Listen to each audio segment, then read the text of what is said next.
Oh, shit, Kristen, not again. I'm sorry, Kincaid. Sorry? You are one spook chick. Shit. Joey! Thank God. I thought for a minute... What? Dragging us in here?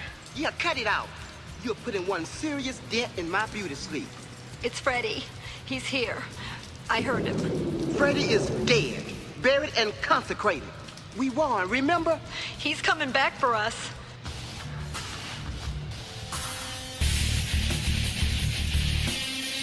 You're listening to The Skeleton Crew, exclusively at HorrorBid.com and the Horrorphilia Podcast Network.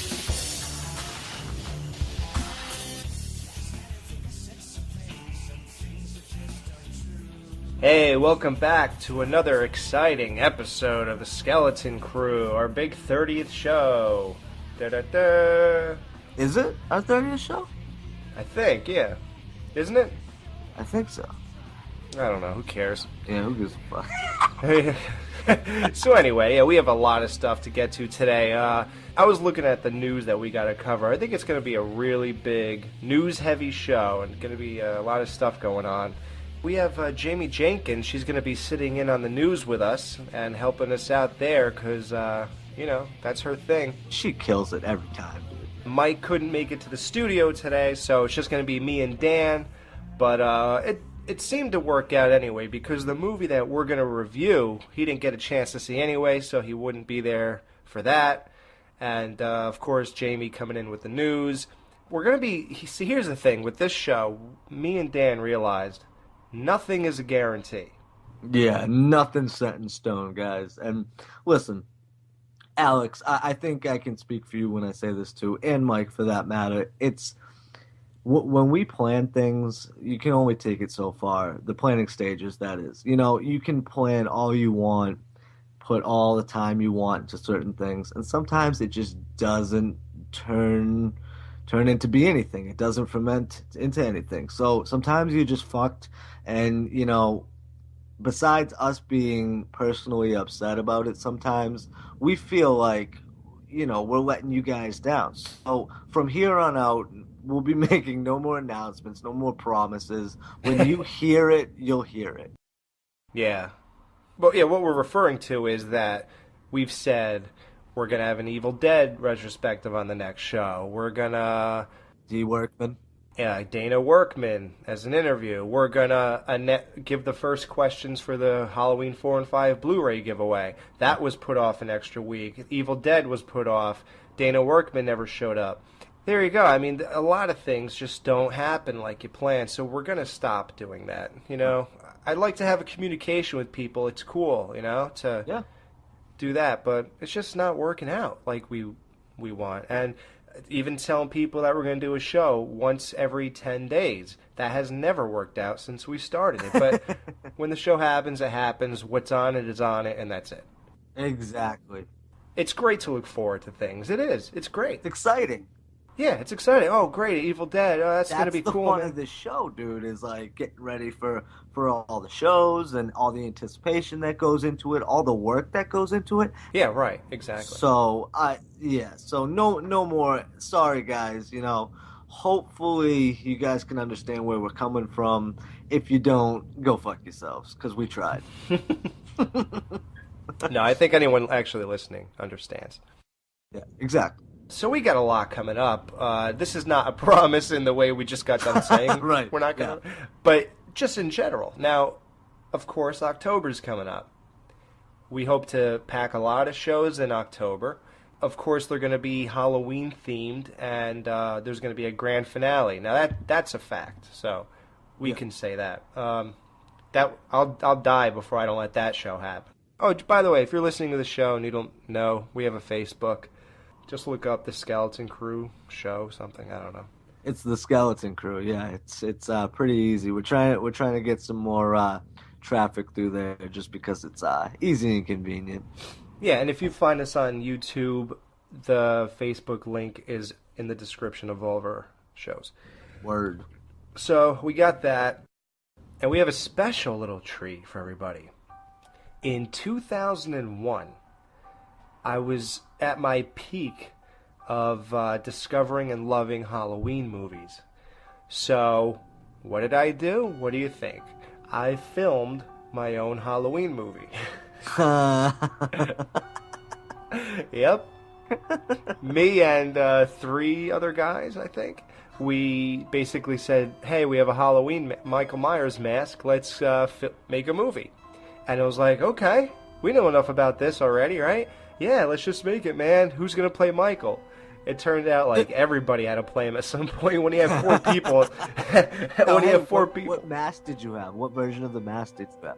The Don Post. Oh, dude. Oh, no, he didn't. At least it had real hair, though.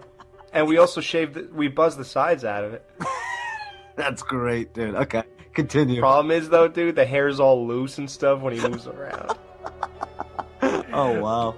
So, okay, please continue. Yeah, it's about 12 minutes of content and 3 minutes of credits. So, basically, we're going to load this to our YouTube channel.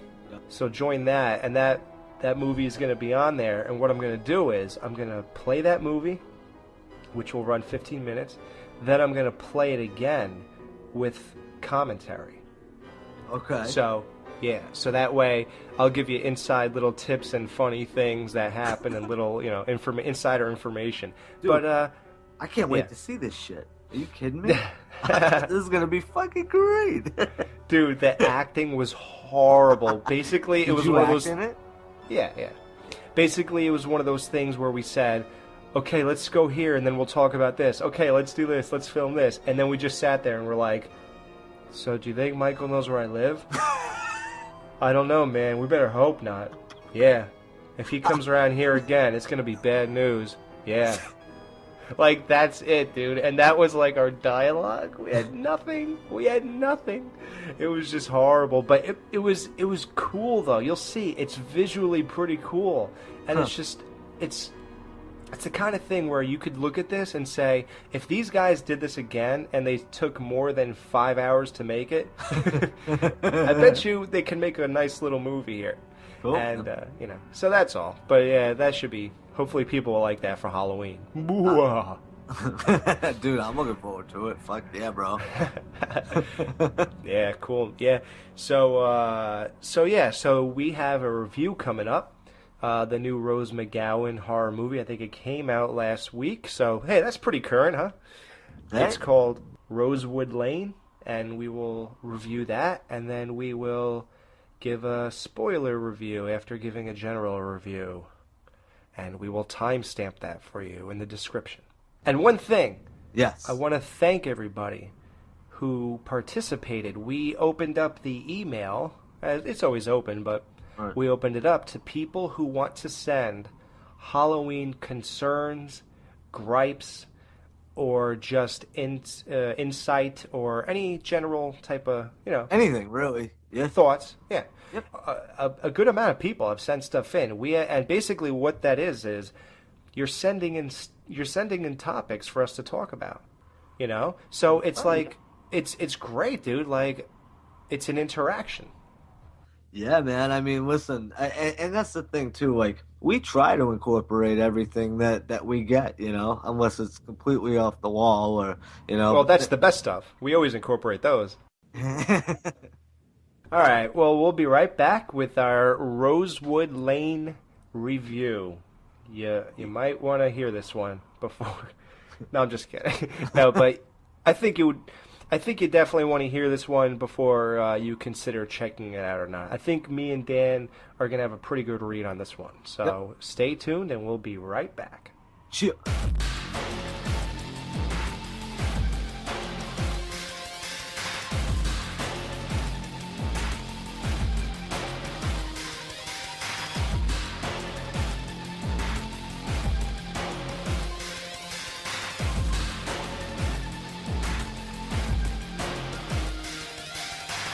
All right, Rosewood Lane, 2012 movie. It just came out last week. Yep. So I'm not one who does the whole who directed it, who stars in it type thing. We've never done that. Uh-huh. And listen, you want to find that out, you go to IMDb, not the Skeleton Crew. Yeah, we're gonna give you hardcore facts. See, now look, at this point, I know you're going to disagree. You made a comment to me the other day about Rose McGowan, so I know you're going to disagree with this. Yes, what's that? In this movie, like, at this point, man, this chick's looking like Michael Jackson. Like, with all those plastic surgeries. How old is she to be getting all this work done? Dude, her face doesn't even look... They all have that same look. Dude, I ain't mad at that, bro. I totally agree with that. Yeah? I was talking about, when I talked to you, I was like, dude, Rose McGowan's so hot. And I think I was starting to watch the movie, but I wasn't referring to her in the movie, but... Oh, okay. Dude, no, but think about her back in Scream and back in those days, bro. She was smoking hot.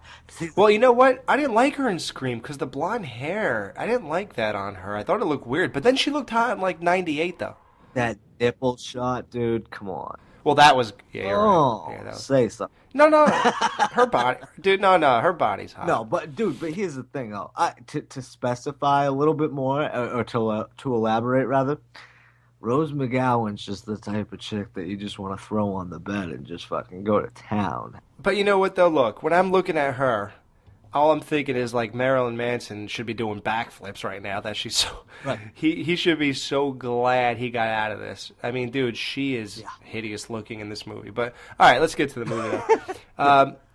Oddly enough, she's a radio host. What do you... And we just pretend to be, so it kind of coincides with us. Exactly. Yeah. Okay, so we're giving a light review. Basically, we can't get too detailed with stuff giving the light review. Her dad dies by falling down a staircase. He was an alcoholic. Oh. She goes to move in the house about a year later because nobody wanted to buy it. And then she's living there. And basically, she has a stalker type situation go on, but more of a harassment type situation go on, right? With the paper boy. Yeah, the paper boy. Which, I mean, let's face it, are there any paper boys anymore? Aren't they all like 40-year-old men driving around in big vans throwing the paper out the window on your driveway? Yeah, that's a fantasy at this point, dude. That's about as old as the video game. So, okay, from here on in, we're going to spoil the movie, and take my suggestion, just listen to the spoilers. Yes. I'm gonna say I can't exactly recommend this movie. It was okay though. It was good. Yeah. But I don't think I'd pay for this in any way. So if I wasn't getting a screener, I don't think I would have seen this or been happy I paid for it. Mm-hmm. Okay. 33 minutes in, after the old guy describes the paper boy, I was pretty invested. The kid holds signs on the street. She drives 100 yards more. The kid's still standing there holding another sign, this and that. Right. And it's like, what the hell? What is this kid superhuman? Is he a ghost? What is he? You don't know what he is. And that keeps you invested. Yes, absolutely. It's very intriguing. Yeah, and the best part was when the paper boy pissed in the guy's eye. Yeah, right. Yeah. What the fuck? This dude is looking through a fence. He's like, I see you little bastard. What? And he has his eye in the wall, and the kid pulls his pants down and pisses in the guy's eye. That was the best part. It was very hard to peg down, and in that, it was kind of good. Because you were constantly guessing on what the fuck's going on. Like, is he a monster? Is he a ghoul? Is he a ghost? Is he a fucking skeleton? Is he a purple people eater? I don't know. But yeah, but it was just like intriguing. So that's what kind of moved the movie along for me. The kid pushes her boyfriend down the stairs. At this point, I'm thinking, why doesn't she just move? Yes. Like, right. why is she still living here? Yeah. So much bad shit's going down there. Like, just dip out. Yeah, like this kid's, he's driving by, looking, putting his foot in her door, harassing her. Okay, fine. Yeah. But her boyfriend almost gets murdered at this point, and she knows it's this paper boy pushing down the stairs. And at this point, it's like, why are you still living here? Yeah, exactly, dude. I mean, yeah, I think the answer to that is this is a horror movie. Yeah, and I hate that answer. Yeah, unfortunately, logic just would not make for a good script.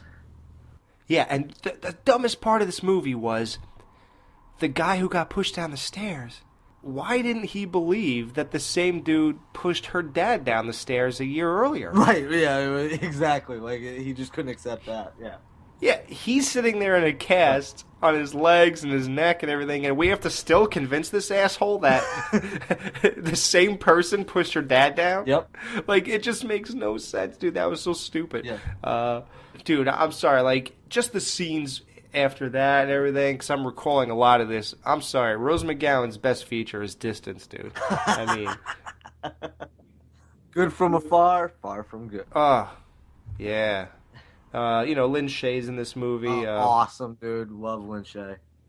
And I gotta admit, I'm still really invested in the movie at this point. When this guy gets pushed down the stairs, now I'm really like, this paperboy's doing a lot of shit, man. It's pretty scary. It's a pretty scary situation to be in.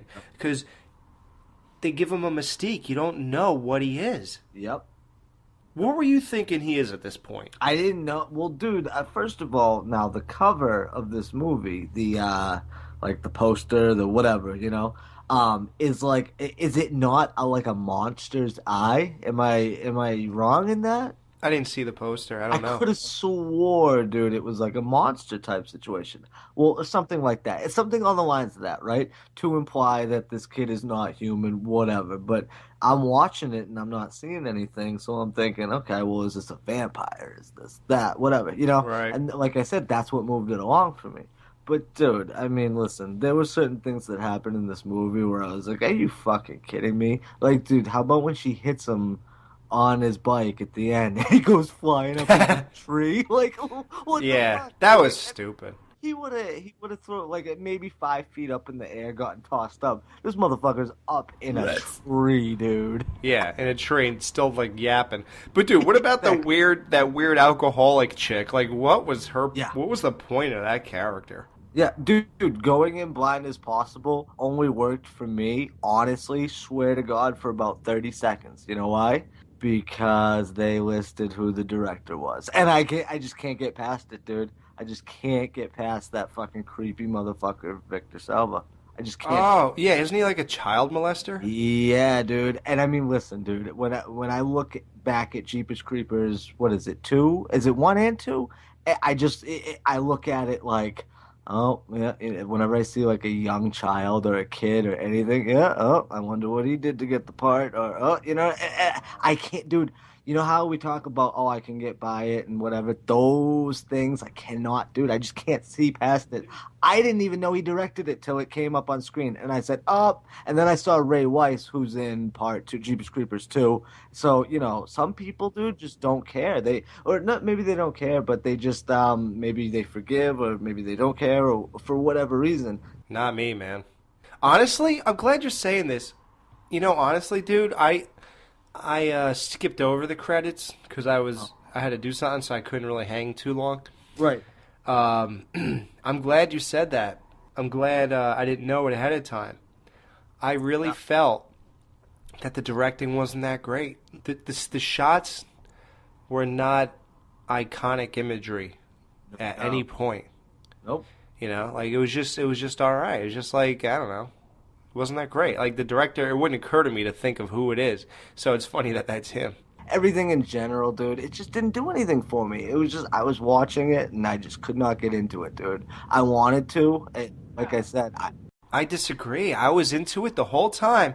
And okay, I'll tell you the truth. I already said, what, 31 minutes in, because I actually made a point of when I got invested, I looked at how much time it was, because I'm one of those guys who are pretty curious of, like, how long did you make me wait right to be invested? You remember when we just did the Jump the Shark episode?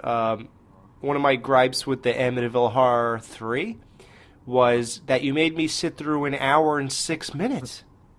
and then you gave me a good movie after that. Right. So I'm very big on wondering how long you made me sit here. Now, did it pay off in the end of this movie? That's the problem. No. Exactly, dude. That's what I'm saying. This movie kind of blew. Okay, I got invested once the paperboy became a nuisance and a threat. But weren't you just waiting for him to turn into a monster? I was waiting for something. I wanted to know what was special about him. Why is he different than me? That's what I want to know. Yes. What do we find out? Well, okay, so like Dan said, she eventually says, screw it, I'll hit this asshole with a car. Hits him with the car. He goes up into a tree conveniently. Lands on a branch conveniently. What's even more bizarre about that is that you find out he's just a regular guy. Right. So the whole tree thing makes no sense. Surviving it makes no sense. He's in the tree laughing, ha ha ha. Then he dies. That was stupid too, by the way. Yeah. That laugh was over the top retarded. Sorry. Then he dies. Mm-hmm. At the funeral, she goes to the funeral. It's outside, of course, when they're actually burying him. Mm-hmm. And she looks up. I don't really know if she did, but all I know is they showed 2 other hymns in the distance. Now, Alex, does that imply that it was definitely his funeral and that there was 3 of him, or was that just one of her friends that guy killed? See what I'm saying? I think if they're going to show 2 more of him, then I think the dead one is a triplet. Okay. Yeah, right. I mean, that's what I'll go with. I mean, it doesn't make really any difference. It's just a thought that popped in my head. Yeah, go ahead. Yeah, no, that's cool. We always have to theorize, but here's what makes no sense. Why was he so fearless in playing chicken with her if he was just a regular guy? Right. Well, maybe he was just crazy. Yeah, he wouldn't have and didn't survive it. So why would you why would you go head on with a car on her bike? Almost like she had to go after this motherfucker with a car because, nothing else would work. Like, okay, I'm going to hit him with my car. Right. It worked. It killed him. Yeah, it killed him. Yeah, that's all he had to do the whole time. Now, dude, what about that nutty scene where, this dude buries her boyfriend in the lawn and has that tube sticking up so he could breathe, the snorkel, then they dig it up and he's not there. But here's the big question. Mm-hmm. What the hell happened to him? You never hear about the boyfriend after he was assumed buried under the snorkel. They dig it up, there's nothing there, but you don't ever find out where he actually is. Is it bad that I didn't even notice? I guess they hoped that would happen. Nobody will notice. No one's like me. I'm neurotic. I notice. Maybe it was his funeral. Yeah, who knows? I think it was the dead kid. Yeah, maybe you're right. I don't know, dude. Yeah, it's a good one. I mean, really, could be anybody. So basically, the ending, does it pay off compared to the movie suspense? No. To me, Dan wasn't invested. I was. But the ending... It's like, you're doing a movie, dude. There are ways where you can step up to the plate, kill it. We've seen so many good movies that have been done like that you're just going to throw us a blah movie and waste time with backstories of alcoholic fathers that make it doesn't even pay off in the end. Like, who cares, dude? The whole alcoholic thing was to say that he fell down the stairs instead of being pushed. I understand that, but it didn't it just feel like a waste of time, dude? Yeah. I watched this movie and I'm like, I find nothing. It's not a bad movie, dude. No, it's not. But I just, whatever, dude. It just did nothing for me. I was like, yeah. Okay, would you? Basically, people want to know: would you recommend the movie? No, dude. Skip this motherfucker. Victor Salve is a creep, dude. Are you looking for the ultimate Part 2 glove? Well, Freddy's here to tell you to check out K4FGloves.com right now. Brought to you by their good friends over at Nightmare Maker Props. It's the Revenge Glove. Just like you've seen in the movie worn by my good old pal, Mark Patton. This is the ultimate Part 2 glove, and the details are simply superb, all the way down to the index finger blade break. Oops, I meant to do that. Check out the Revenge Glove, brought to you by Nightmare Maker Props on the products section at K4FGloves.com. That's K, the number 4FGloves.com. And tell them Freddy sent ya! All right, and we're back, and we are lucky enough to be sitting here with Nightmare on Elm Street 4, the Dream Masters, Kristen Parker, Tuesday night. Tuesday, thank you so much for coming on the show. We really appreciate it. Oh, of course. Thank you for having me. Yeah, no problem. It's a real pleasure. I'm sure you get a lot of questions about Nightmare on Elm Street, and I know you got an album that just came out, so we'd like to get into both things, but of course, people, we have to touch on Nightmare for just a second, if you don't mind. Of course. Podcast. Yeah, it's a horror podcast. It's only expected. Yeah.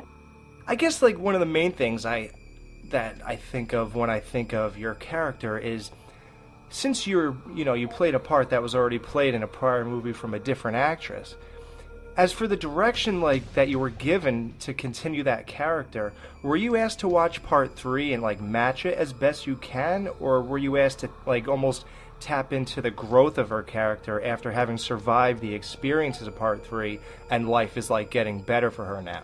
Like, did they go that deep into it, or they, like... Well, yeah, actually, Rennie did ask me to check out Patricia and look at her and just kind of the way she looked and stuff like that, to kind of get that down. But he did want me to, like, make sure that I had my own character and my own sort of interpretation of her, Mm-hmm.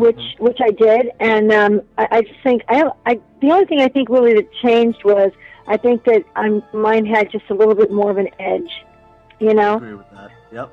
How do people feel that you carried on the character? Like, there's a lot of hardcore Part 3 fans. How do they feel about, you talk to people at conventions, I assume. Yeah. Well, you know what? It's kind of half and half. It's like there's people that love, Patricia Arquette, and then there's things that, I suck, and then there's the other ones that, think that I'm the best one, and, are my fans. So it's kind of, weird, but I did run into her, and she told me I did a great job. Oh, yeah, really? Yeah. That's cool. I was wondering with that, what she thought about it. Uh-huh. Right. Yep. Wow, see, so it's weird. You have to almost split fans with another actress, and, like, that's the thing. Like, as an actress, no matter how well your performance was, performance-wise, like, is it less satisfying overall when your character is most known for being, played by another actress, and you're the second person to play it? Not really. Not to me. It wasn't. I mean, to me, it was. First, it was a compliment. I thought it was really cool that he picked me to do it, and I did watch her and get some things down, and I don't know. For me, it was easy to just take over and do my own thing. I didn't even think of it like that. I just tried to make my Kristen just myself. You know what I mean? Yeah. So, like, even like today, you don't like sort of wish you didn't have to, like, share that identity, like, or you don't even think about it? Not at all. You don't even think about it, yeah. No. And see, oddly enough, your Nightmare on Elm Street was the highest grossing one out of all of them. I know, isn't that cool? Yeah, it's almost gonna, it hit $49.5 million. Yep. Yeah. Most of those people in that movie probably could have just lived off of that movie with residuals, Yeah, absolutely. I know, they were good for a while. It was like, oh my God. Yeah, you were like, are you still paying me? That's right. No, it's like, are you now paying me? Yeah, exactly. Now, Tuesday, how did the song come about in the movie? Was that made before? Was it written before, after, for the movie? It was actually right before. Rennie had mentioned that he wanted a song, and I said, well, my writing partner and I have a studio, and let us put something together for you and see how it works out. And so we just had about a day and a half, and we went and did it. And that's my dog talking to you. We got together and just spent, all the hours in the studio, and took it back to them, met him at New Line. He and Rachel Talalay came down, and we played it in the car, and he was like, oh my God, this is wonderful, I love it. Yeah, he's like, wow, you're a real band. Yeah, he was like, yeah, he was really, really loved it, and so I didn't really know where it was going to go. I just knew he really wanted it to be in the film, and I wasn't sure until I actually sat down and watched it as the screen that it was the title song. Yeah, and it works perfect right in the beginning there. I think it just sets it off. I love it. Oh, good. Thank you. Thank you. Yeah, absolutely. And just not to get off topic, but your dog doesn't by any chance piss fire, does it? No, it doesn't. You know, that's so weird. Actually, truthfully, only on Christmas. Okay, I thought he was related to that dog in that movie. Okay. No, he's just talking to you. You see, now you have a new. Actually, you just released a new album called Faith this week. Mm-hmm. What was the concept behind that album? Well, the concept was to really do an exclusive album for Facebook people, for the fans, because they've been like so generous and really loyal, and I wanted to do something back, give something back. So I just sort of put a compilation of some of my favorite stuff that I've done over the years together, and Michael Perez produced it wonderfully, and I just did a sort of a compilation of all this different music that I thought people would like to hear, you know. No, you mean you re-recorded it or remastered it? No, we just remastered it. Yeah. Oh, cool. That's great. And of course, Nightmare's on it. Nightmare's on it. Oh, of course, that you have to have that in there. Oh, it's actually great. The whole song. Now, Tuesday, Violin is a song with a pretty interesting story behind it. Can you tell us more about that track? Oh, wow. You know about that? Wow. Oh, I know it was about absolutely. It was about my experience. I had an experience with John Lennon, and it was in a dream that I had, and I wrote the song about the dream, and that's what happened in it. All the lyrics were what happened between he and I. Wow. Are you a big fan of him? Yes, big fan. We are too. Big. Yeah, he's my favorite actual artist in music. Oh, he's my favorite too, totally. And the Beatles are amazing. You know, it's amazing. What'd you think of his solo stuff? I loved it. I loved most of it. Yeah. I did. I mean, things like Imagine and Mind Games. Oh my God! Come on. Yep. Genius. Yep. Absolutely. I'm sure a lot of people ask you, like, what is your true passion in life, acting or singing? But before I ask that, yes. I just want to interject a thought. You see, to me, like, music is from the heart and soul of a person, and it's like it creates a true connection between the fan and performer. And acting is basically following a script and bringing someone else's character to life. So would you still say acting is what you're more passionate about? It's so hard because I'm so passionate about both of them, and whenever I'm doing either one of them, I give 100% to it. It's like that. At that moment, that's my most passionate thing, you know. But they are different. I mean, like when you're singing, you're on stage singing. You can be all involved in your own world, sort of your own thing, and you can bring that to them, you know. Whereas acting, you have to work off the other person. You have to totally involve them, you know? Right, yeah. Mm-hmm. Absolutely. Now, who are your main influences in music besides, John Lennon? And I mean, and that's such a tough question, I know, but I find it hard to answer. Well, I'd say the Beatles, definitely. I'd say the Bangles. Yeah. Gosh, it's so hard. I listen to things that are so ancient. Like I listen to the Raspberries. You know what I mean? Oh, nice. A lot of your approach is like 80s based? Yes. Yeah, I really like 80s music a lot. Yeah. That's just you don't hear anything that sounds like 80s anymore, and I wish it would come back. Like, because that had such a sound to it. I know a lot of people make fun of 80s music now, but it really did have a really nice musical like texture that is just. They don't use the same instruments or anything anymore, and it would be nice if somebody became like retro and started that up again, you know? Yeah, and even the stuff that I did like later than that, like the more current stuff, is still like 60s kind of influence, or very pop, you know? Right. Yep. Definitely. Yeah. So with this new album Tuesday, for the first 500 fans, you got something special for them. I was talking to my good friend Dakota Thomas, and he said the first 500 fans get an autographed copy of the album. Dakota would know. Dakota would know. He knows everything. Oh, I love him. Isn't he very talented, too? Oh my God, he's so talented. Oh, Yep. absolutely. Didn't he not do the your album cover in the back? Yes, he did. Yes, he did. He's great. He's made some good short films too. He's a very talented individual. We love Dakota. Has he? Oh, I'd love to see him. Oh yeah, he all around. That kid is very, very talented. Yep, very multi-dimensional. That one. Yeah, he always helps me out with things like that. He always does like really great pictures and Yep. stuff like that. Yeah. Awesome. And you get another album coming out next year. It'll be new stuff. It's going to be all new stuff. Yeah. Cool. Awesome. Wow, you got a lot going on musically. And, what about one thing I heard about, I'm going to say last year? Yeah, it had to be last year. Wasn't there supposed to be a documentary about your life coming out, like in May and June of 2012? Yes, there was, but oh my God, this is such a weird story. I was in Jersey and we were supposed to do it, and Mikey had met with Mike Perez had met with him, and everything was going good and wonderful. And he came to the hotel, and he wasn't feeling well, and he passed away the next day. No way.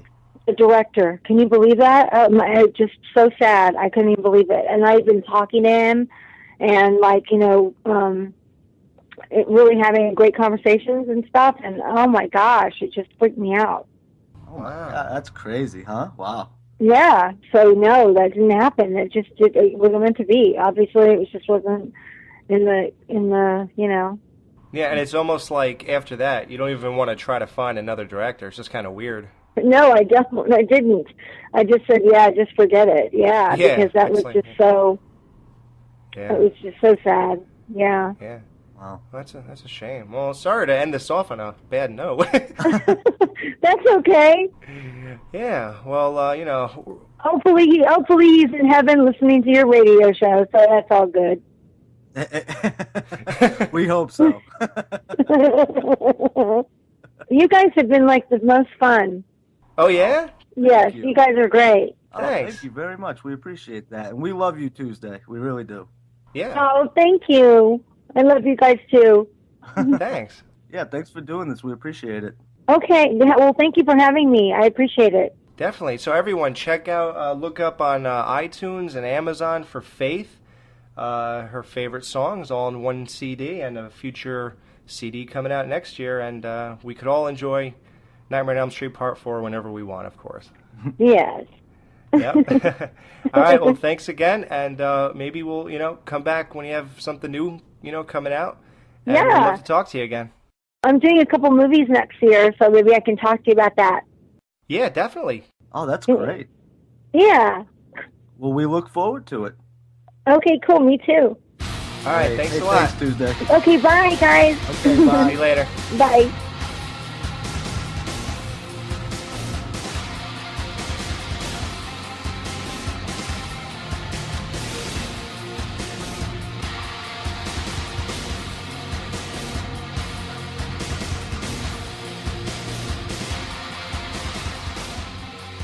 Be quiet a second, will you? It's 8 o'clock in Los Angeles. It's 9 o'clock in Denver. It's 10 o'clock in Chicago. In Baltimore, it's 6:42. Time for the 11 o'clock report. Here's Johnny.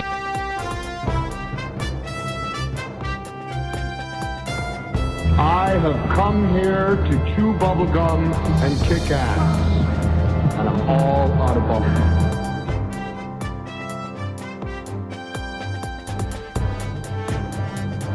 Game over, man. Game over. Your mother sucks cocks in hell. All right, we're back with the Skeleton Crew, and it's time for the Horror Bid headlines. And Dan, we have the special privilege of someone sitting in on the news with us. Yes. It is Indeed. the one and only Jamie Jenkins from Devour the Podcast and 10 other podcasts. Just from today. Actually, no. Well, like I said, this is number 1 for me today, and then I have 2 more after this. So we have to. But I really do. But you guys are so amazing. I love your show so much, and thank you for inviting me. Thank you. I've been Hey, waiting thank for this. you, Jamie. We love you. You know, Jamie does a couple shows, and I've heard her on her regularly scheduled show, Devour the Podcast, and she's amazing. And we needed a fill-in for Mike this week, and automatically Jamie came to mind, and it wasn't even a contest. No, I'm first name. honored. I am. Yeah, first name that came to mind. Aw, you guys. It was like, no, Mike, Jamie. So it's all good. Just like that. Well, I have been waiting for this opportunity to get between the two of you, so. Oh, God. Should we be one of those shows, kid? Should we be videotaping this or audio recording this? All right. Yeah, so anyway, but while people can't see what's going on behind the scenes, they can still listen. So, Jamie, please show everybody what you do best, and let's get into some horror news. What do we got this week? Oh, well, that's not what I do best. It is one of those shows. Okay. All right. Well, first of all, I want to thank B. Nizzle and others for their hard work getting this together. Every week they do this for you guys. Yep. Right. Harbin. And that's pretty cool. David has to do ours, so I feel bad for him. First, we're going to start off with this. The UK's retelling of Silent Night, Bloody Night has a trailer, and Adrian King is in this. In the film, the abandoned home of Wilford Butler, a wealthy but troubled man who has committed suicide in 1982, has been willed to his grandson Jeffrey. The house has sat in disarray since Wilford's death, standing in the way of developers who want to turn the property into residential homes. Just before Christmas 2012, some 30 years after Wilford's death, Jeffrey and his lawyer appear in town to negotiate the sale of the property. But an axe-wielding maniac, as always the way, has set up residence in the house, and he doesn't take kindly to strangers. Yeah, I saw the trailer. It's a good trailer. It has a lot of 80s slasher elements to it, in a way. In terms of the kills and from what you see in the trailer. And the plot, of course, I mean, come on, an abandoned house. You go in there, and a guy's in there and killing people. It's very 80s. I mean, that's what everybody wants, right? I mean, well, if you're going to do slashers, then you really need to go 80s, right? I mean, that was the 80s were the home of slashers. Yeah. Yeah, That's me what and I we was did talking there. about this earlier. How far can you really go with a slasher concept? You know, I mean, you can only take it so far. Yeah. I mean, I don't know. Plot-wise? I mean, like how just plot-wise. I mean, you got a killer. You get the same premise every time. It's just, I don't know. I just think there's only so much you can do with it.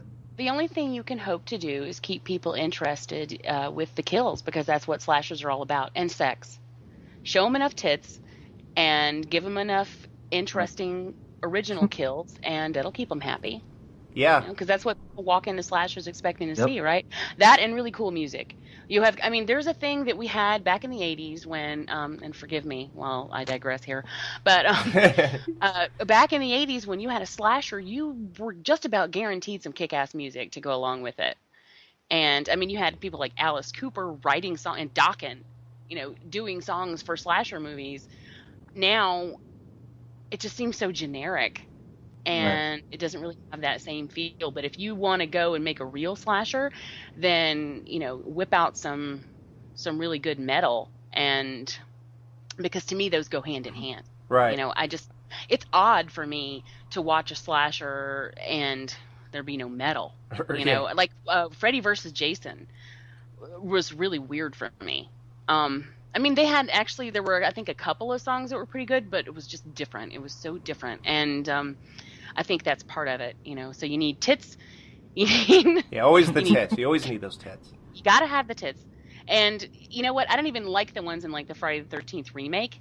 They were terrible. Like, the girls in the first scene, I think that was made out of cement. I don't even know what was up with those, but, not those kinds. Yeah, those were not that great. But they did improve, the stupendous tits, as the guy says. Right, and the perfect nipple placement, which guy has never been with me. You see, obvious. Willa Ford, she's so hot. Like, I'm more into her ass and legs personally, but when they showed her tits, they were just kind of a little too perfect for me, if that makes any sense.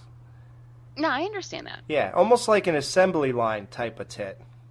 And, like, that's just how I felt when I looked at him. I mean, I was so glad to see them. I recognize that one. It's B19. Yeah, B19, exactly. Yeah, exactly. And that's kind of what I thought when I looked at him, but I was like, God, I wish I could just see her completely naked standing somewhere. I don't want to just see her with a knife going through her skull and her tits, and then, whatever. Okay. Well, there is a poster for Silent Hill Revelation. Yeah. What do you think about that, Dan? Are you into Silent Hill? I like the first one. Yeah. Did they make a second one, or is this the second one? This is it. It's been, what, 8 years? Why did they wait so long? Yeah, see, I actually like that one. That was the one with the big fucking blockhead dude, right? I don't even know anymore. It's so long ago. I don't know. Yeah, Silent Hill, yeah. I mean, it's definitely out there. You know, they get some good imagery in the movie. But I mean, as far as scares, horror movie goes, I wouldn't really equate it to a straight-up horror movie. It's more like a horror fantasy type of thing, you know? Mm-hmm. Yeah, I couldn't really comment. I can't recall a movie I've seen once 8 years ago. Sorry. I do recall that I was pretty pleased about the atmosphere, and I thought it was, as far as like the game goes versus the movie, I thought the atmosphere was dead on. You know, you had the fogginess and the ash falling and the music, and it was right there. I thought they did a really damn good job with that. It's probably one of the best video game adaptations that I've seen. Okay. That's just my opinion. Sounds good. Of course it does. I just can't comment. I really don't know much about this. I'm kidding. I am not that cocky. What are you doing to me? All right. Okay. Next up, there is a trailer for The Bay. And that is a quaint seaside town of Chesapeake Bay, thrives on water. It is the lifeblood of the community. When two biological researchers from France find a staggering level of toxicity in the water, they attempt to alert the mayor, but he refuses to create a panic in the docile town on the 4th of July. Okay, I'm not kidding. It's not the 4th of July. But, I mean, that sounded really, really, really close to the mayor and just about any creature feature you can think of. Right. You know, it's like, no. We can't upset people. Yeah, it's always like that. How many times are you not going to upset people until 100 people die? Yeah. We got money and then let them die, and then it doesn't matter what happens. It's always like that. It's always like, we can't afford to shut down right now. It's always like that. Like, they always think that's like, oh, we're so crazy writing this, but it's, how many times? I saw the trailer. It looked pretty good. I mean, I don't know if it's something I'd actually watch, but for people who are into that sort of thing, I guess it could be entertaining. What is that sort of thing? There's like, they show the ocean, and then they show like thousands of fish in the water. Then they pull one of the fish up, and they look in their mouth, and there's like all these parasites inside of them, and the whole thing is about this stuff is in all the water, and people calling other people, you're not answering your phone, don't go in the water, and they're driving around on their boats in the on the water, and they're gonna go in or whatever. I mean, I don't know. It just looked like a glorified sci-fi movie to me. That's right. I hate to look. I haven't seen it, but from the trailer, I just don't think I would pay $10 to see it in the theater, and I just might watch it on Netflix for free and streaming. Yeah, just see Piranha, you know? Just see Piranha. I mean, it's a lot more fun. It's just, I don't know. It's just not, it's just, if you watch the trailer, you'll know what thing it is. I am horrible at describing things, but just do that. And Okay. yeah, you'll know if it's for you when you see that.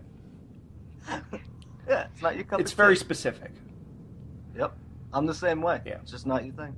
All right, well, I don't know. Maybe it'll be my thing. I'll check it out. Well, if the fish grew penises, then maybe. Oh, if only fish had tongues. Exactly. Okay. I never thought about that. All right. That was good. I'm going to be banned from podcasting. Nah. No, nobody's listening anyway. But China. That felt good. Okay. All right. Friday the 13th themed poster. Moving on, by the way. Themed poster art of the first 4 surviving women of Friday the 13th is available from Fright Rags, right? Yeah. Okay, it's limited to only 175 screen printed posters. The release date is Friday, September 21st. That'll be this Friday at midnight Eastern Time. They're individually numbered and signed by all girls, and the poster specs are that it's 18 inches by 24 inches and $89.95 per screen printed poster. Wow. Is that the one where I see where I've seen like the 4 of them standing next to each other? Yeah. Well, they're all drawn.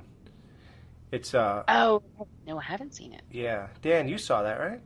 Yeah, I saw it. It's pretty badass, dude. That was more into Vera, though. She was my kind of girl. She was really cute. Yeah.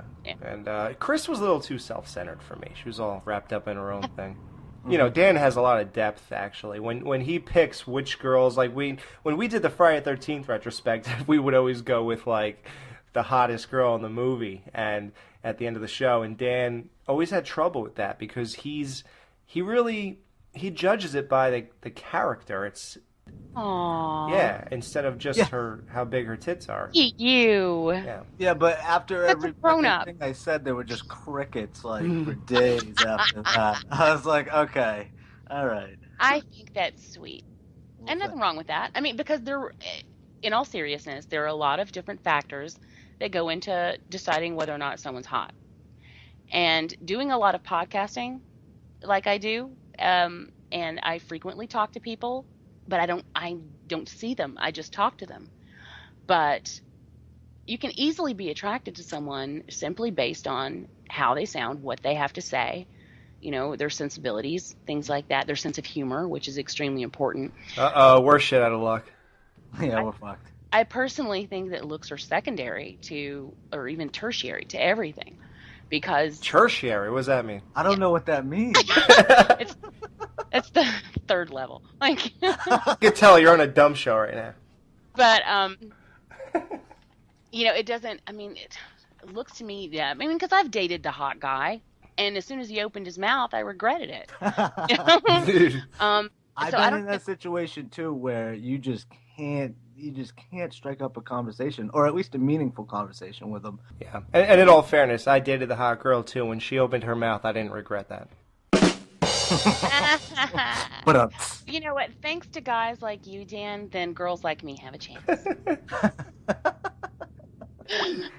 There is a TV spot for Sinister. Employing found footage along with traditional cinematography, Sinister follows the character of Ellison, Ethan Hawke, a true crime novelist who purchases a new home with the hopes of writing a successful book. After moving into his new home, he discovers a box of old home movies that depict previous families who lived in the house, as well as their murders. As Ellison looks further into the mystery behind the tapes, he discovers that the murders all have ties to a supernatural entity known only as Bagul. Bagul exists in images of himself and runs the risk of making Ellison's family the latest casualty of the house. The release date for that is October 5th. See, I wouldn't normally watch that, but the way Jamie just presented that, dude, I want to see that shit. Yeah, I do. You're good at what you do, I'm telling you. On point. I saw that with Ethan Hawke, the trailer. It looks really good. Looks badass. Yeah. I really see this. Absolutely. It's like a found footage deal. It said something about from people that, I don't know, maybe produced or made The Ring. Now, I wasn't the biggest fan of The Ring, but, I mean, just from the trailer alone, it looks pretty good. Was it The Ring? I could have sworn I saw a trailer this week. I thought it was this movie that was the people from, don't know. Insidious. Was that? Insidious. That's not this one? Oh, you know what? It might be James Wan. I don't know. I don't know. Well, I love Insidious. I love it too. Yeah. You know what? I loved Insidious till the ending. The ending fell apart for me. What? It did when I saw it in the theater, but I have to tell you, when I watched it again, I didn't see it in the theater. I went the first time I watched it, but then when I watched it again, right? Okay, same thing. But then when I watched it the third time, I really, really liked it. Really? Like when we talked about it on Devour, I watched it for that, and I really, really liked it. And apart from that, I had to have my friend come spend the night with me because I couldn't sleep alone. I mean, I was terrible. Yeah. Yeah. Damn. Too bad I wasn't her friend. See, the thing about Insidious is that would have been something much better. about She it. just kept hogging the covers.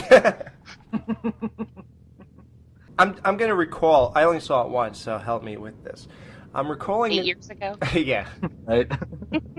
I'm recalling a scene where they looked up and to the right or back, and you see the creature, or whatever that is, behind a plastic wall or something. Dude, that's badass. Yeah. At that point, I was still in. And then I think I recall about the next 10 minutes were just gone for me. I don't know why. It's okay. We don't forget it. Maybe we'll review that. Yeah, give it another watch, Alex. I gotta tell you, and I've said this before, you guys may have heard me, I don't know, but at any point when I'm watching a movie and the creature who is unaware of you suddenly turns and looks at you, that's the moment I pee my pants. So right then, when they didn't think he was watching, he was busy doing his thing, and then they look up and he's staring at them at the window, oh God, that it's over for me right there. Yeah. Well, how about the Darth Maul scene when they're going back and forth in the middle of the daylight? Two people at the dinner table. Yeah, that fucking. Oh my God, dude! I fucking shit myself. Yeah, and I don't care if he looks like Darth Maul or not. That Right. fucker's scary, and that the shadow on the wall, like pointing. Yep. That's what kept me up at night. That's why I couldn't sleep. And wait, before I saw a still of that shadow on the wall where the kid's sleeping and the thing's kind of pointing. Yeah. I'm sorry. That looks like the Grinch who stole Christmas. Yeah, it does, but it works, dude. It works. He even had like the snowshoes on with the puffy costume. Stop it. If that thing was on your wall, dude, looking goofier than a motherfucker, you'd still be scared. I mean, come on. I'll watch it again, or as Jamie says, I'll watch it 3 times, and maybe I'll like it. Yeah, man, check it out. This is really exciting for this nerd right here. I am like, I'm so excited. What you got? They Live is coming to Blu-ray November 6th. They Live. That makes me really, really happy. Heather Locklear is joining the cast of Scary Movie 5. Woohoo! Raise your hand if you care. I cared 15 years ago if I heard this, but... No, I love Heather. It has nothing to do with her. I'm just sick of scary movies. Yeah, but do you think maybe with this one they'll get back to the scary movie aspect, maybe? Hopefully? I mean, what would lead you to believe that? That it's... Yeah, you're right. Yeah. Who's running the show on that, I wonder? Because if it was the Wayans brothers again, then it'd be in good hands. But they haven't had the last couple movies, therefore they're, basically spoofs on every movie possible. Those movies to me, even like, what was that called? I'm doing bad tonight with these names coming to me. Maybe like it's me. I think I'm messing up your... No, it's the beer. Maybe I should really stop drinking before this. No, definitely don't do that. You know what movie I do like, though, is one of my favorites of all time. Not Another Teen Movie. Do you guys like that one? Oh, my God. I have seen that movie about 7 times. I watch it all the time. I know it by heart. I love it. I love it. Okay, and I imagine that you guys have heard about this already because this has been all over the place. I mean, people are so excited that Halloween 78, the original Halloween, is coming back to theaters for Halloween. Yes. I already know it's playing near me. Oh, yes. You're so lucky. Oh yeah. I already know it's not playing near me. And but what's funny is I actually saw Halloween in the theater just a few years ago. Come on. My local theater played it on Halloween night, and so that was probably 4 years ago. Was it packed? No, that was the crazy part. There was Oh, nobody really? there. Just like when The Exorcist was re-released, there were probably 6 people in the theater. Wow. And I ended up yelling at some kid, and that was bad, but it was ugly. What, he laugh at a scene that was supposed to... No, at the end of the movie, he stood up and he's like, well, that was boring. And dirty little down, bastard. like I turned on a dime. I mean, I was probably like 3 rows in front of him, and I just like turned around. I'm like, "You show some respect." Oh my God! his father was like, all right, let's go. You see, listen, I can understand the point of view that Halloween is a little slow. Now, I really do understand that, because when I was 20, but you gotta remember, we love this stuff. So my perspective is not the typical 20-year-old at the time, because I was engulfed in horror. Like, literally, when I got into Halloween, I watched it like an insane amount of times in that first year or two. Way too much. And I was really into it, and I found it like to be like, I was awestruck every time I watched. So I showed it to other people who were in their 20s at the time, around 2000, and they all just didn't. They just thought it was a lot of boring parts between a lot of good stuff. But here's the thing that really shocks me about that kid saying that. The last 10 minutes of Halloween are probably some of the greatest 10 minutes in film history, and exciting and fast-paced, good, perfect pace, just great. I don't understand how, although you might think that through the whole movie, here and there, but when you get to the end, and the payoff is completely there. And the whole thing where they look at him and he's not there, and it's like, well, he could be anywhere, and the whole thing. How do you still have that thought through your mind that this was not that great? Like, you know what I mean? Like, just by those 10 minutes alone, and that being your final impression of the movie, it's hard to stand up and yell at something out like that. I just don't get that. Yeah, but he's probably seen it a million times before he's seen it done in Halloween, and Halloween was pretty much the originator as far as that goes. So it's tough, man, You want to talk nostalgia against, basically strict opinion. We talk about that all the time, dude. All the time. Yeah, and it's tough, dude. I think we're in a more, strenuous position trying to figure out whether we like a movie because we have this nostalgic feeling towards all these movies, because we love them so much. Dude, I can't now I wouldn't yell that out, but I can't 100% say that I'd go in and be like, oh my God, that movie scared the shit out of me. Because we've seen it so many times. Right. But I think the thing that we're all trying to say is you got to respect it. That was pretty much the first one. Well, that's debatable, but first or second one that really did it like that and started a movement. So it's tough, You have to respect the things that came before. You have to. To be honest, I never thought it was scary, even as a kid. I never did, but I loved it. I mean, there was something about it that, I don't know, I just knew that that's what high school was going to be like when I got there. It wasn't. Not exactly. It's a lot more boring. I mean, well, we weren't wearing our jeans to our armpits,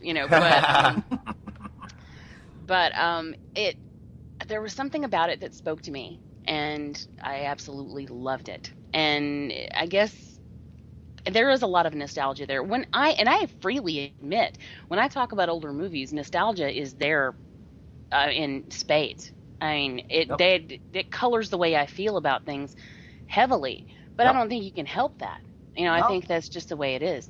But what I feel is like, well, then can you, someone could easily say, well, then do you feel like you can really talk about stuff like this, if you can't be objective about it? And I'm like, well, yeah, because people who feel the same way I do will then be able to take what I say and apply it to something new that I've talked about. And then that can help them decide whether or not they want to see it, or whether or not, because if they know how I feel about other things, maybe they feel the same way. Yeah. Or even if they don't feel the same way, then they could just go the opposite from me, or whatever. But I mean, of course, I think it's valid. I just don't think you can help it, and I don't really want to help it. I mean, those are the reasons that I love the genre for what it is. I don't want to take it away. Yeah. Yep. And see, that was one of my things when I reiterated our feud with House of Horror. I said, I love our nostalgic aspect, and I think that that is what makes everyone love these movies.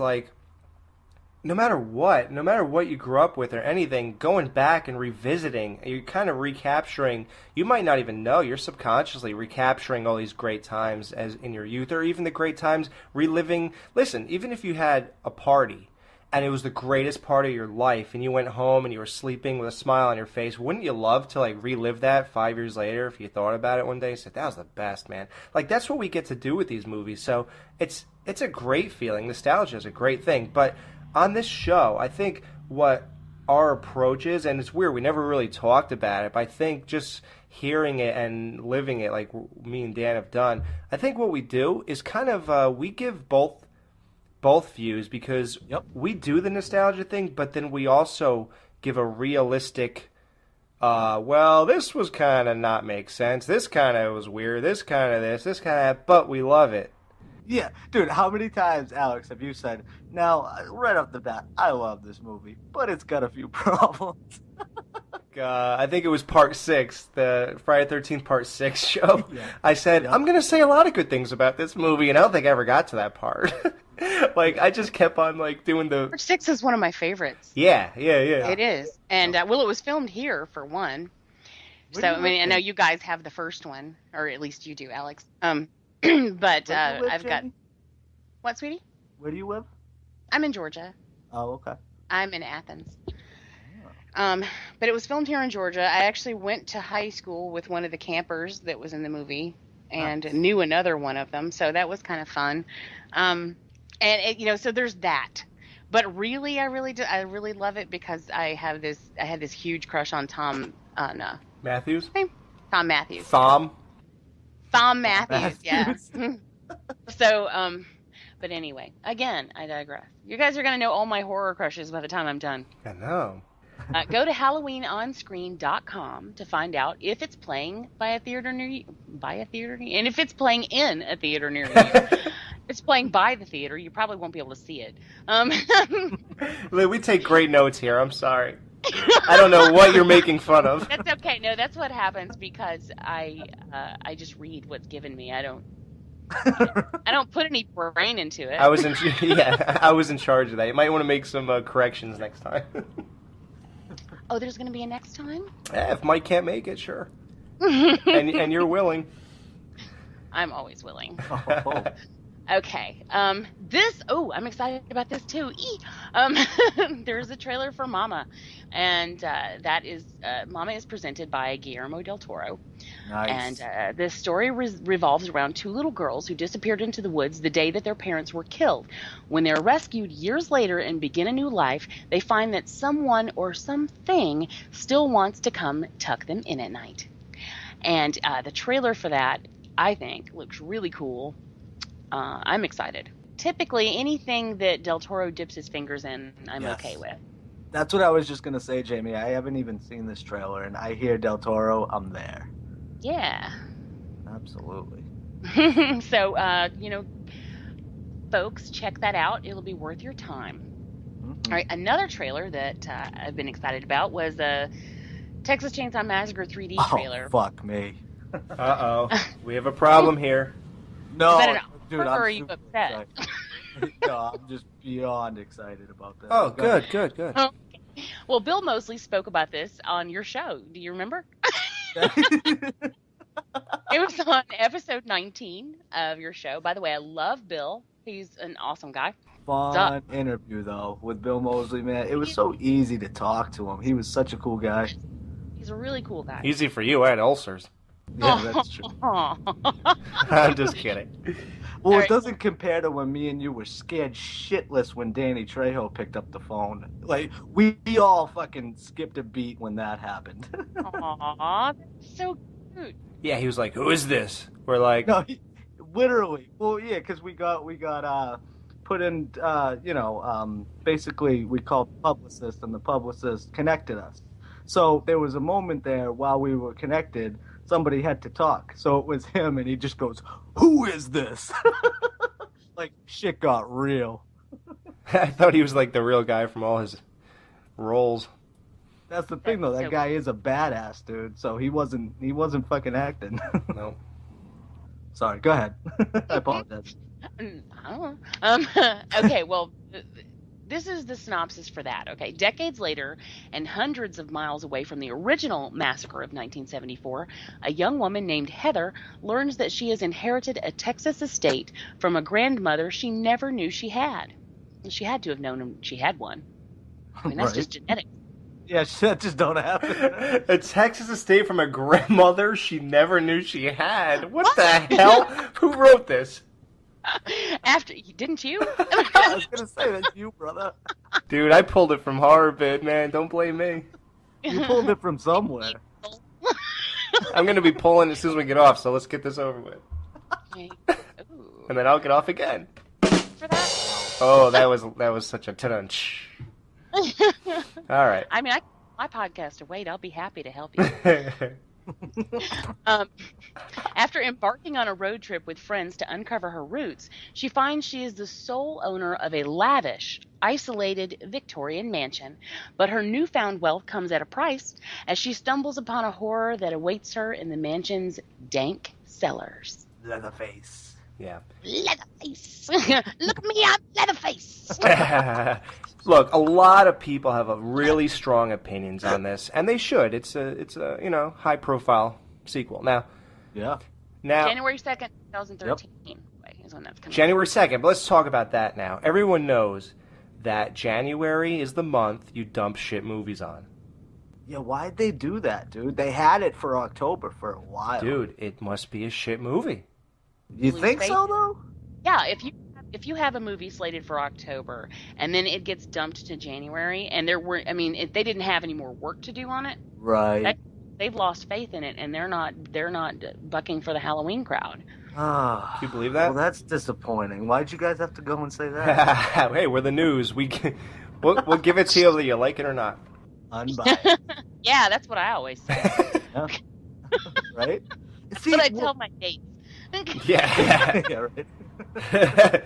With this trailer, though, like, it was good, and I liked the song that they played in it and everything. I thought, but it just, I thought it was going to show more, and maybe it will, closer to, I just don't see what the hell they're going to do with it. That's so different. Crazy. Like, I can see it already. What? Like, the chick, she's fucking family with Leatherface and the whole clan. And, guaranteed she's probably going to fucking turn bad in some way or the other towards the end. Maybe she ends up going back to her roots, which I actually think would be a cool thing. Yeah. If, she came in and they thought maybe she was, at first, that she was going to be a victim, but then, her bloodline is so fucked that she ends up being on their side. I don't know. That would be kind of neat. Yeah. Like a Jamie Lloyd deal. No, Look, oh, by the way, that chick in the movie looks smoking hot. Let's just get that out of the way. Me and Dan are very big fans of smoking hot chicks. Yeah, that is original. Yeah, we're very original. Yeah, right. Isn't that so odd? We like hot chicks. You talking about the main chick? No, the one who pulled her shirt off in the car. That's what's up. Yeah, she's hot. All right. The thing about the movie, it's like... it almost looks like they realize that no one's scared of Leatherface anymore, and we all know it's just the 80s guys are just not going to cut it in this day and age. I think they just went for a fun horror movie at this point, and the expectations should not be set high, and I think the January release tells us that. And I just think you should just go in there and have fun. Look, if you enjoyed Texas Chainsaw Part 2, your standards are not high. Like, I'm sorry, I'm glad you like it. I'm really glad. I hope you had a great time. But it's really not good. And it must be just for fun, even though I didn't have any watching. But if you like that, you cannot criticize this movie, as bad as it looks.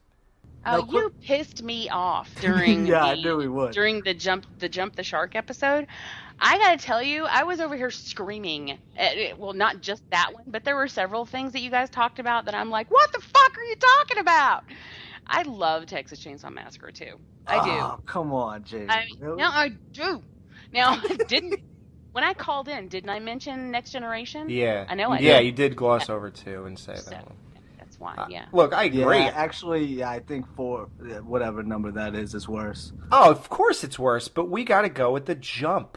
Yeah, and that is the jump. No. Definitively. 2 is the jump. Look, I said it, so all right. That's all. You're all entitled to your opinions, but... I don't know who you think you are arguing with me. Like, Alex, back down. Pull out. Hey, listen. No. How many bastards running around? Okay, no, I'm teasing. Of course, How come everything with Jamie ends up sexual? It's just, it never ends. There's no way around it. It really is. I love it. I'm built that way. I'm sorry. But see, here's the thing. I can't help it. My mind automatically goes there. Right. No problem with that. I'm just a basic pleasure model. Yep. Now, but guys, now with this movie, all right, it's supposed to take place directly after the first movie, correct? Yeah, I think. Yeah. Now, the trailer doesn't allude to that or doesn't do anything with that, really. I mean, and I understand they're not really in charge of making the trailers, the studio is, whatever. But wouldn't you start from there, or do you think it's going to be kind of like not a reimagining? I know it's supposed to be a direct sequel to the first one, but where are they going to go with Leatherface? They've been what? Was he 55 years old at this point? I mean, what the hell? Dude, are they going to go like retarded Leatherface again? Like, you know how he was the first one? Like, where are they going to go with it? They could, and I just didn't get a lot from it. I saw a good slasher movie, but as far as story goes, dude, this trailer didn't get into anything. Then again, here's a question. This supposedly takes place hundreds of miles away, and I just touched on. I mean, I just got this myself. Maybe they are like holding up in her basement or in her cellar, of her grandmother's house that she didn't know she had. But she's not actually related to them. I didn't realize that until just now because it said it's hundreds of miles away from where it took place before. Right. So they could just be on the lam and holding up in an empty house. I don't know. It can't be worse than the underground grotto they had. Yeah. Now, Jamie, did you? Oh, Nomland was fun. Nomland. You were speaking, Dan. I'm sorry. I was just wondering if you liked the Texas remake and the beginning, and what you thought of those movies. I really, really, really do not like the beginning. Okay. I really, really, really am just okay with the remake. There are a lot of things about it I love. Like Arlie Ermey is always good. Jessica Biel is hot as hell in that movie. Yeah. And makes it totally worth it. And I mean, her ass in those jeans is just, yes. Phenomenal. But I feel like I don't like the fact, and this is something that happens all the time these days, and it really ticks me off, when crazy is just not good enough. Like when you have to go back and give them a backstory, to give them a reason to be ticked off. People made fun of him because he had the face cancer when he was a kid, and now he has like a hole in his face, and his boss so he's angry. He's angry and he's getting revenge. And give me a fucking break, okay? Yeah, his boss pissed him off. Crazy is legitimate on its own, and to me, much, much scarier. Exactly. If you don't have a reason, just like little Michael Myers in the original Halloween, if you don't have a reason, I think that's much scarier than a revenge plot. The worst explanation for Michael Myers in history, and you have to agree with this, I know, when the original one where Loomis says, he hasn't spoken a word in 15 years. Okay, that was awesome. Wow, he didn't even talk? Awesome.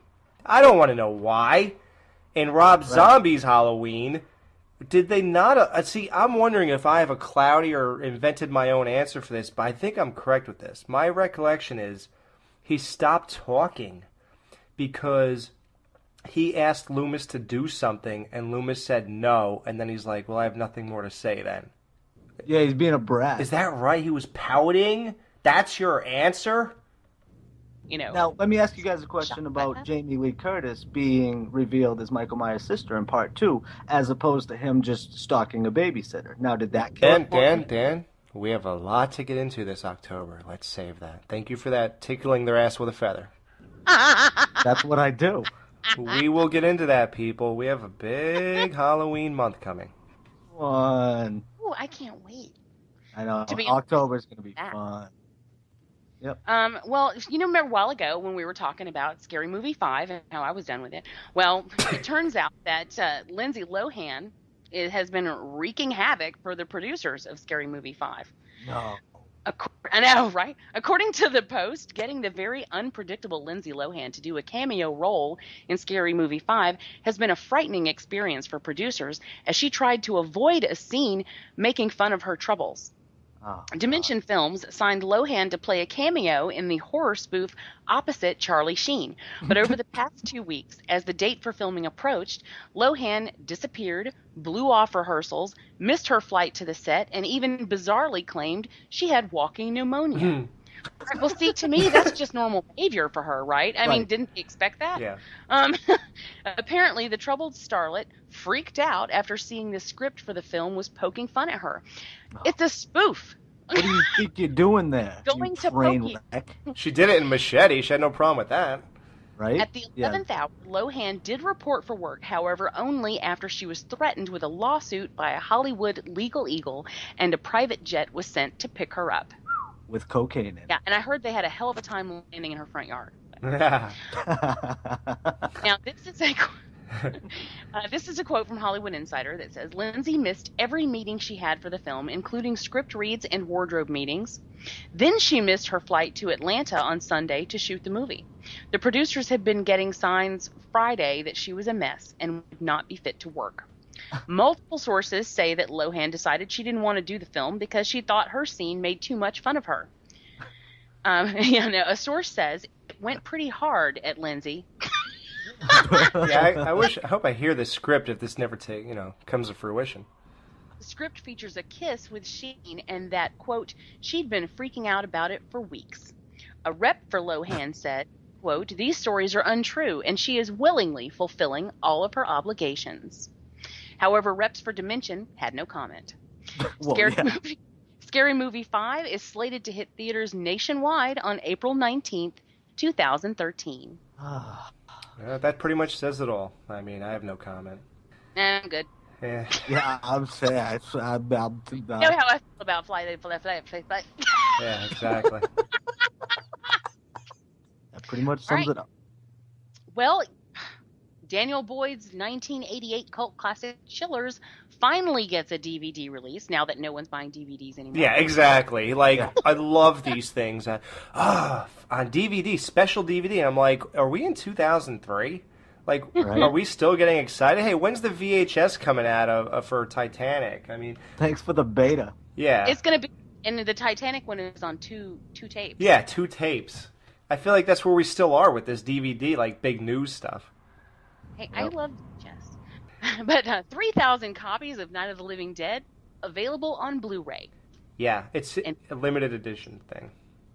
Yeah, well, listen, that's all nice that it's out, but the thing is, when they have, there's only 3,000 copies on Blu-ray, that's, to me, a tacky ploy to get people who are usually pretty indecisive to just buy it because they think they'll never get it if they don't get it now.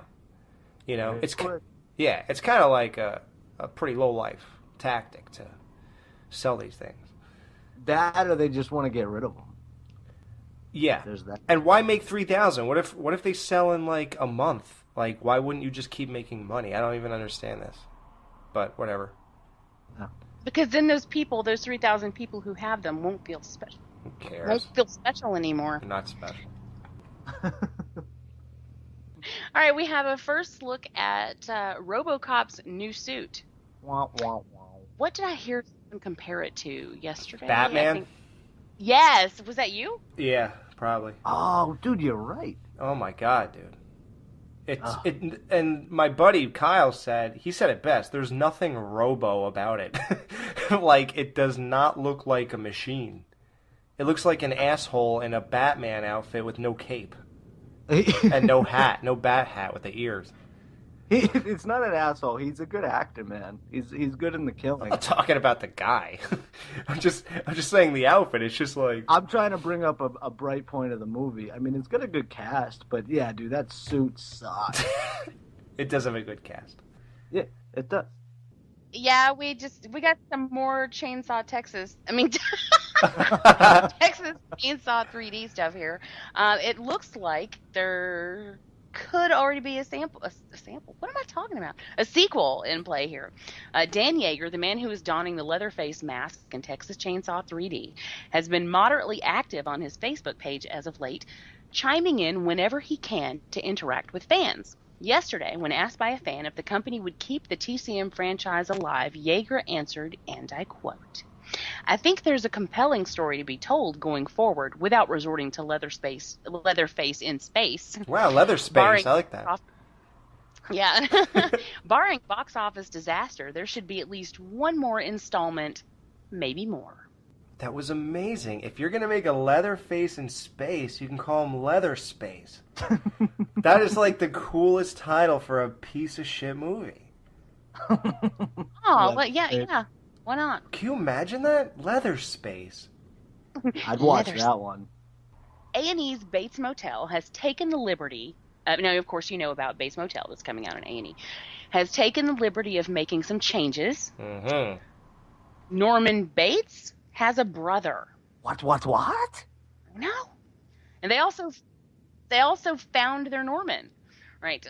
Let's face it, filling the shoes of Anthony Perkins is no easy task. Just ask Vince Vaughn, who I think would have done fine if he hadn't had that whole jerk-off scene, but, that's really the one thing that bothered me about that, and the fact that it was completely unnecessary. But so you can only imagine what a headache it's been for A&E these past several months as they searched high and low for the right actor to try and take over the iconic role of Norman Bates.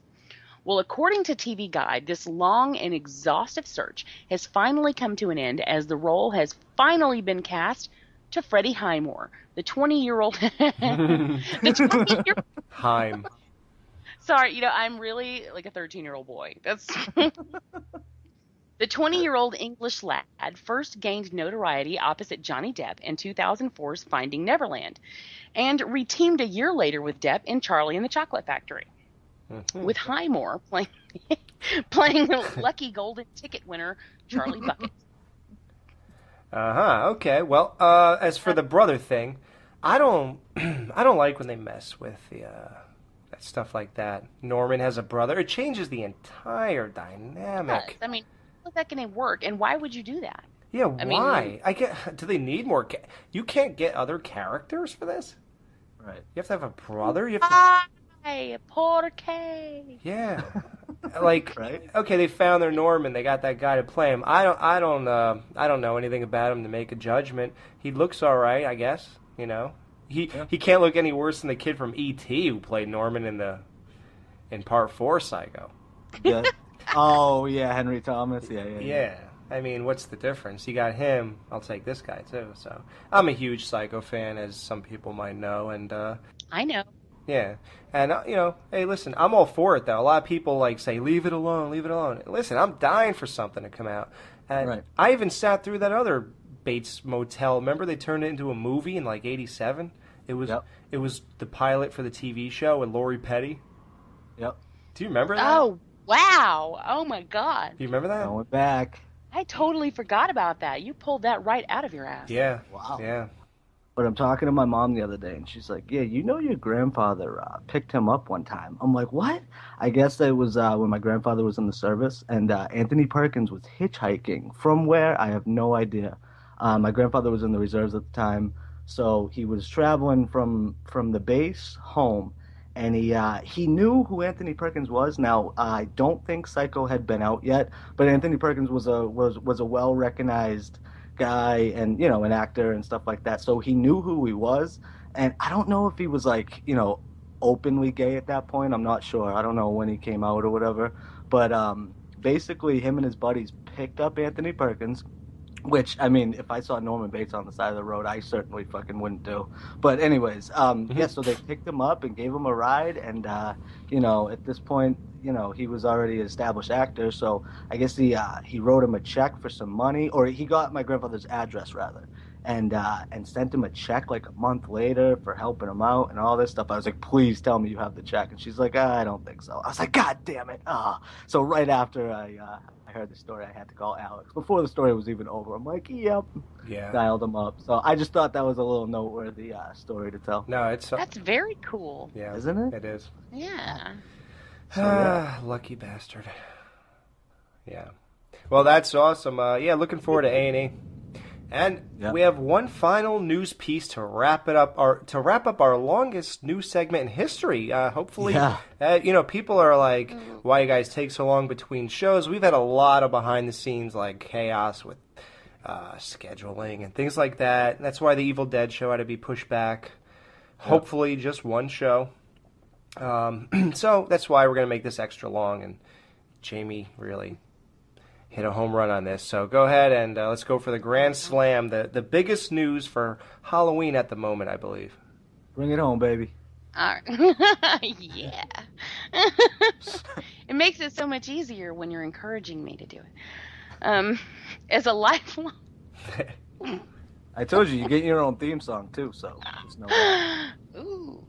As a lifelong Halloween fan, storyboard artist Federico D'Alessandro always had one dream in mind: to direct a reboot of the franchise that has always been so near and dear to his heart. So when it was first announced that Platinum Dunes was going to be producing the Halloween remake, I hate them, D'Alessandro used his skills as an artist and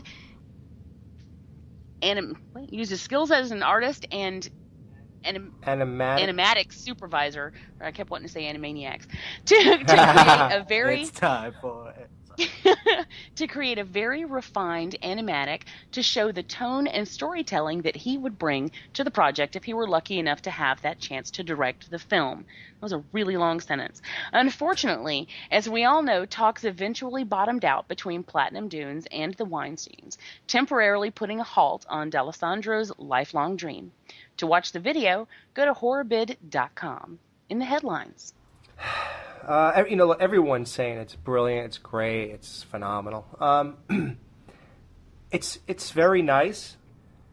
It's here's what I think of it. Look, when you're done watching it, you walk away with not much. So generic, dude. Kind of generic, but here's the thing with the generic. I know what you're referring to when he. No, the whole fucking sequence. It's supposed to be like the opening sequence. Michael escapes from the mental institution. Right. But I'll give it this, though. It is the most thought anybody put into Michael escaping. Right. Very true. Very true. But it's just, I don't know. There's not much. It's just that. You're right. It's generic. There's just nothing to it. I mean, yeah, there's not much to it. I don't want to be very critical, but... Well, and we talked about this too, Alex, before we started this, but there's a couple images below the video which, indicates other things going on. Now, this whole clip is basically what? Like the beginning of the movie, like an opening scene, like a Barrymore scene, if you will. And it's, two cops going in to the mental institution with, full gear on, getting ready, looking for Michael Myers. Well, they find him, and he kills them, and that's that. I mean, there's just, I don't know. Maybe I was, maybe looking at the full script would change my mind about it, but from what we saw, I mean, it was cool, dude. It's cool to see it in that animation, too. It was something different. I noticed they used it from a first-person perspective. Like in the first one, they took that perspective of the, what is it? Are they brother and sister cops? Yeah, it seems like it. Yeah, it shows it from their perspective, which was kind of cool. I was like, I noticed that. I caught that. Yeah. It wasn't horrible. No. But, it was just, The thing is, for me, it fell flat with expectation-wise because I didn't know what to expect clicking the video. And the problem is, on HorrorBid, they posted a couple stills that I thought I'd eventually see. Right. Sort of in trailer form. Like, they got the girl stabbing Michael on the bed, the girl hiding in the cemetery for Michael, and there's one more I just don't recall. And I don't know, I guess I kind of expected a bunch of things to happen that didn't, so when that was the end, I was just like, eh. And then, like, when the guy shoots Michael over and over and over, and then he just gets killed, it was like, oh, God, Michael is already invincible with the bullet thing, and...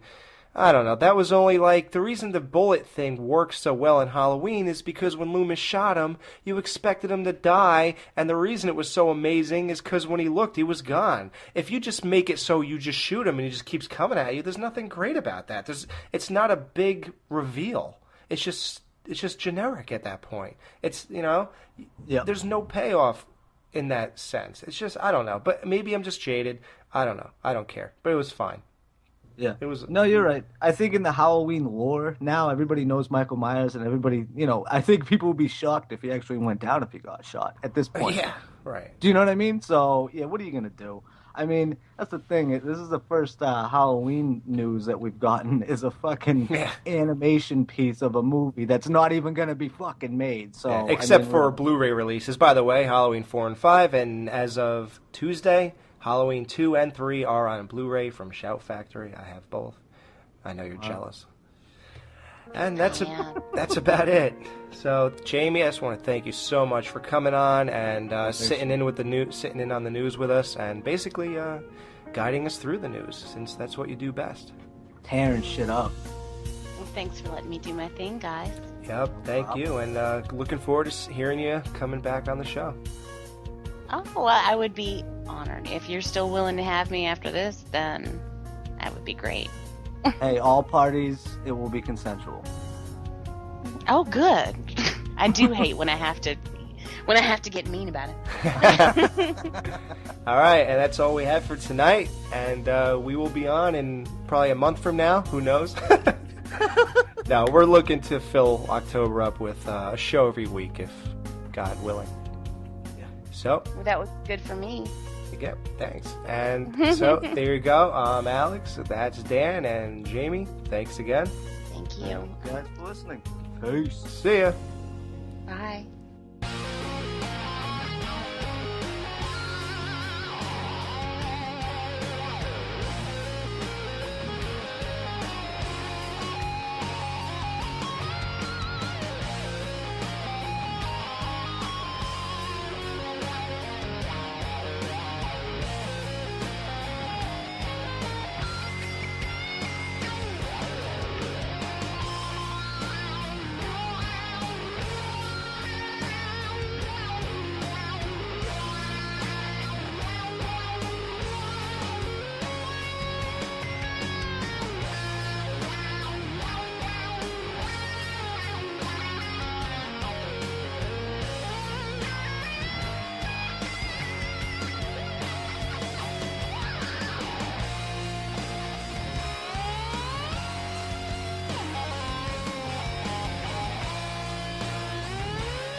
Oh, shit, Kristen, not again.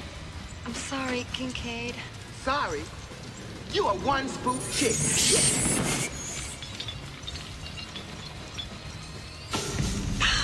Joey! Thank God. I thought for a minute... What? Dragging us in here? Yeah, cut it out. You're putting one serious dent in my beauty sleep. It's Freddy. He's here. I heard him. Freddy is dead, buried and consecrated. We won, remember? He's coming back for us.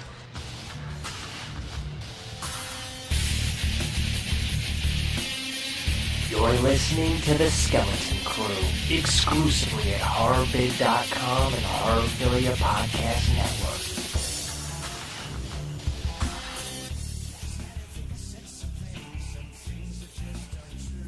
Hey, welcome back to another exciting episode of The Skeleton Crew, our big 30th show. Da-da-da. Is it our 30th show? I think, yeah. Isn't it? I think so. I don't know, who cares? Yeah, who gives a fuck? So anyway, yeah, we have a lot of stuff to get to today. I was looking at the news that we got to cover. I think it's going to be a really big, news-heavy show, and going to be a lot of stuff going on. We have Jamie Jenkins. She's going to be sitting in on the news with us and helping us out there because, you know, that's her thing. She kills it every time, dude. Mike couldn't make it to the studio today, so it's just going to be me and Dan. But it seemed to work out anyway, because the movie that we're going to review, he didn't get a chance to see anyway, so he wouldn't be there for that. And, of course, Jamie coming in with the news. We're going to be... See, here's the thing. With this show, me and Dan realized nothing is a guarantee. Yeah, nothing's set in stone, guys. And listen, Alex, I think I can speak for you when I say... First October's coming up. We hope to pack a lot of shows in October. Of course, they're going to be Halloween-themed, and there's going to be a grand finale. Now, that's a fact, so we can say that. I'll die before I don't let that show happen. Oh, by the way, if you're listening to the show and you don't know, we have a Facebook. Just look up the Skeleton Crew show, something, I don't know. It's the Skeleton Crew, yeah. It's pretty easy. We're trying to get some more traffic through there just because it's easy and convenient.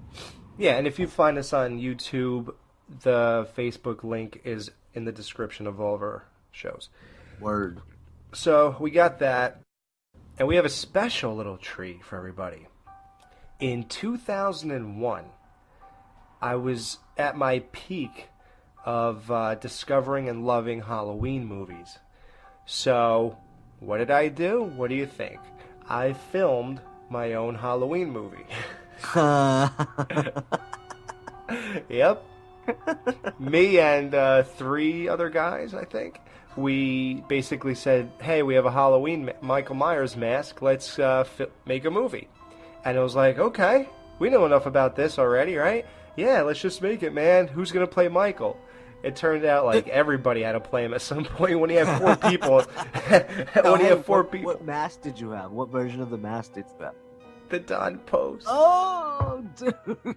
Oh, no, he didn't. At least it had real hair, though. And we also we buzzed the sides out of it. That's great, dude. Okay, continue. Problem is, though, dude, the hair's all loose and stuff when he moves around. Oh, wow.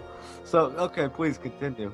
Yeah, it's about 12 minutes of content and 3 minutes of credits. So, basically, we're going to load this to our YouTube channel. So join that, and that movie is going to be on there. And what I'm going to do is I'm going to play that movie. Yep. A good amount of people have sent stuff in. And basically what that is you're sending in topics for us to talk about. You know? So it's it's great, dude. Like, it's an interaction. Yeah, man. I mean, listen, and that's the thing too. Like, we try to incorporate everything that we get, you know, unless it's completely off the wall or, you know. Well, that's the best stuff. We always incorporate those. All right. Well, we'll be right back with our Rosewood Lane review. You might want to hear this one before. No, I'm just kidding. No, but I think you definitely want to hear this one before you consider checking it out or not. I think me and Dan are going to have a pretty good read on this one. So Stay tuned, and we'll be right back. Cheers.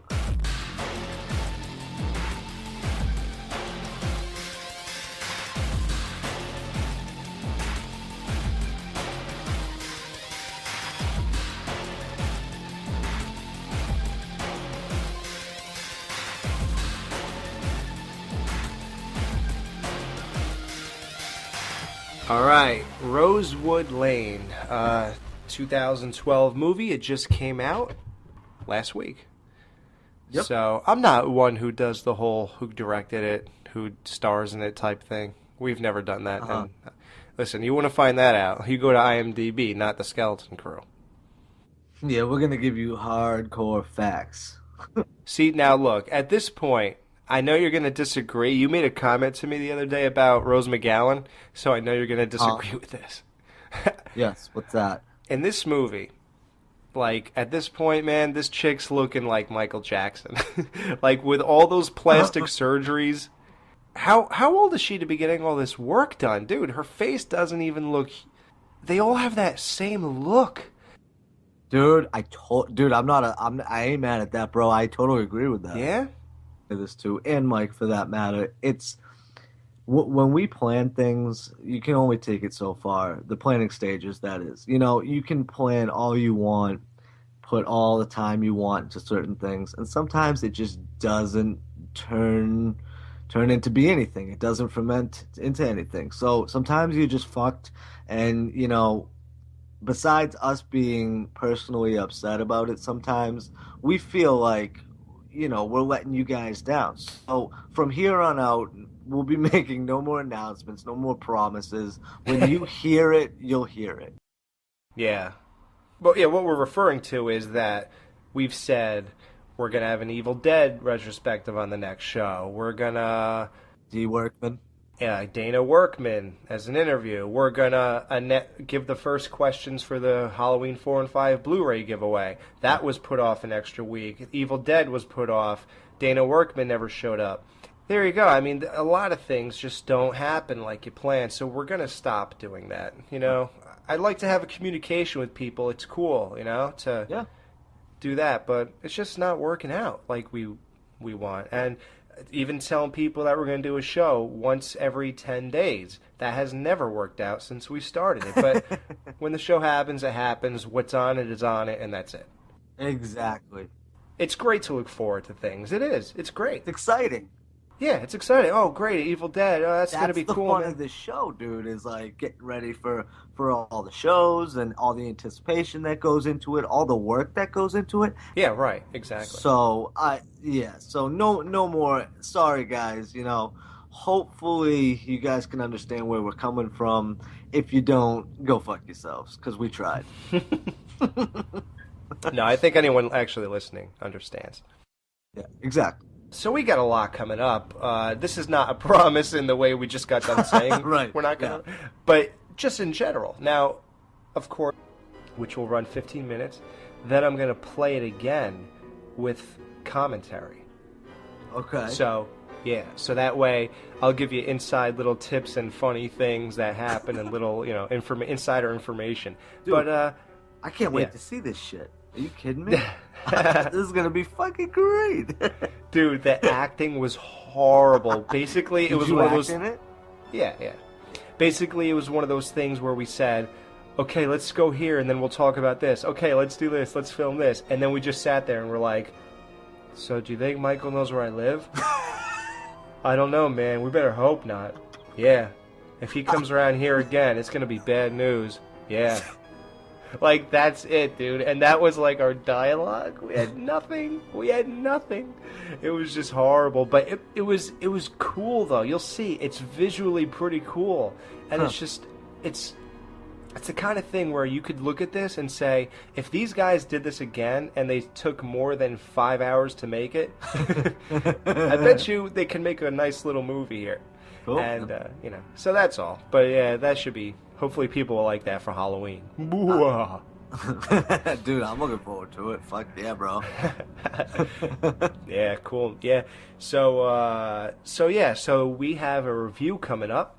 The new Rose McGowan horror movie. I think it came out last week. So, hey, that's pretty current, huh?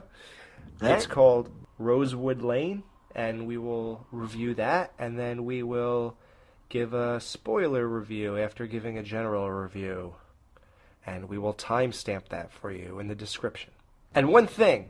Yes. I want to thank everybody who participated. We opened up the email. It's always open, but we opened it up to people who want to send Halloween concerns, gripes, or just insight, or any general type of, anything, really. Yeah. Thoughts. Yeah.